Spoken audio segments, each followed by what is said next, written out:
ರೀತಿ ಇರು, ಮೊದ್ಲು ತರ ಇಲ್ಲ ಕಣೋ. ನಾನೇ ಮಾನ ಮರ್ಯಾದೆ ಹೋಗುತ್ತೆ ಅಂತ ಲೈಟ್ ಹಾಕೊಂಡು ಪಾತ್ರೆ ಹೊಳೆಯೋ ಇಷ್ಟೋ ಗಂಡಸ್ರನ್ನ ನೋಡಿದ್ವಿ. ಮದ್ವೆ ಆದ್ರೆ ಈ ಕ್ಯಾರೆಕ್ಟರ್ ಚೇಂಜ್ ಆಗ್ಬಿಡುತ್ತೆ. ಮದ್ವೆಗ್ ಮುಂಚೆ ಮಳೆ ಬಂದ್ರೆ ಯಾವ್ದಾದ್ರು ಕವನ ನೆನಪಾಗತ್ತೆ. ಮದ್ವೆ ಆದ್ಮೇಲೆ ಮಳೆ ಬಂದ್ರೆ ಮಾಡಿ ಮೇಲೆ ಒಣಗಾಕಿರೋ ಬಟ್ಟೆ ನೆನಪಾಗತ್ತೆ.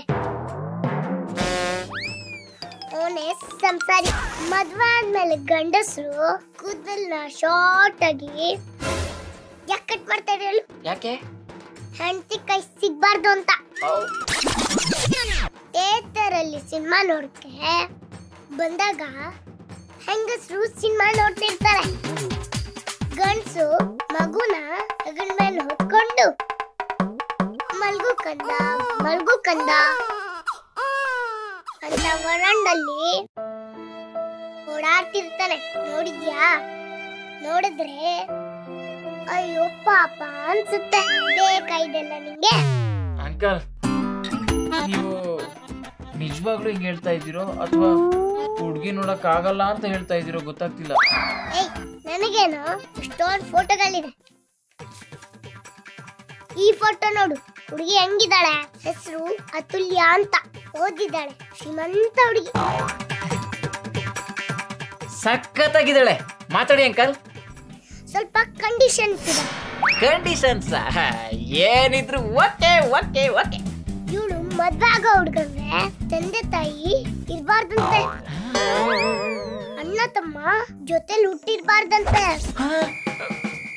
ಸಿಕ್ಸ್ ಪ್ಯಾಕ್ಗೆ ಒಂದ್ ಪ್ಯಾಕ್ ಕಮ್ಮಿ ಆದ್ರೂ ಒಪ್ಕೊಳ್ಳಲ್ವಂತೆ. ಸ್ವಂತ ಬಿಸ್ನೆಸ್ ಇರ್ಬೇಕಂತೆ. ಮಿನಿಮಮ್ ತಿಂಗಳಿಗೆ 10 ಲಕ್ಷ ದುಡಿಬೇಕಂತೆ. 10 ಲಕ್ಷ? ಆಮೇಲೆ ಮೇನ್ ಕಂಡೀಷನ್ ಹುಡುಗ ಫಾರಿನ್ ಅಲ್ಲಿ ಇರ್ಬೇಕಂತೆ. ಫಾರಿನ್ ಅಲ್ಲಿ ಇರ್ಬೇಕ? ಏನ್ ಅಂಕಲ್, ಈ ಫಾರಿನ್ ಗಂಡುಗಳಿಂದಾನೆ ನಮ್ಗೆ ಒಳ್ಳೆ ಹುಡುಗಿರೇ ಸಿಗ್ತಾ ಇಲ್ಲ. ನಮ್ಮಲ್ಲಿರೋ ಎ ಗ್ರೇಡ್ ಹುಡುಗಿರ್ನ ಆಸ್ಟ್ರೇಲಿಯಾ ಗಂಡೋ ಅಮೆರಿಕಾ ಗಂಡೋ ಬಂದು ಹೊಡ್ಕೊಂಡು ಹೋಗ್ಬಿಡ್ತಾನೆ. ಬಿ ಗ್ರೇಡ್ ಹುಡುಗಿರ್ನ IT ಅವರು ಸಾಫ್ಟ್ವೇರ್ ಕಂಪ್ನಿಯವರು.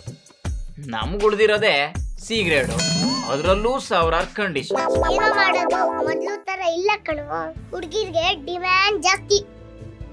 ಹೆಣ್ಣು ಭ್ರೂಣ ಹತ್ಯೆ ಮಾಡಬಾರ್ದು ಅಂತ ಟಿವಿಲಿ, ಸಿನಿಮಾಲಿ, ರೇಡಿಯೋಲಿ ಬಡ್ಕೊಂಡ್ರು. ಕೇಳಿದ್ರ? ಈಗ ನೋಡು, 1000 ಹುಡುಗರಿಗೆ 900 ಹುಡುಗಿರಿದಾರಷ್ಟೇ. ಹುಡುಗಿರ್ ಸಿಗ್ದೆ 35 ವರ್ಷ ಆದ್ರೂ ಮದ್ವೆ ಆಗದೆ ಇರೋರು ಇದಾರೆ. ಚೈನಾದಲ್ಲಿ ಈಗ 5 ಕೋಟಿ ಗಂಡಸಿಗೆ ಹುಡುಗಿರು ಸಿಕ್ಕಿಲ್ವಂತೆ. 45 ವರ್ಷ ಆದ್ರೂ ಮದ್ವೆನ ಆಗಿಲ್ವಂತೆ.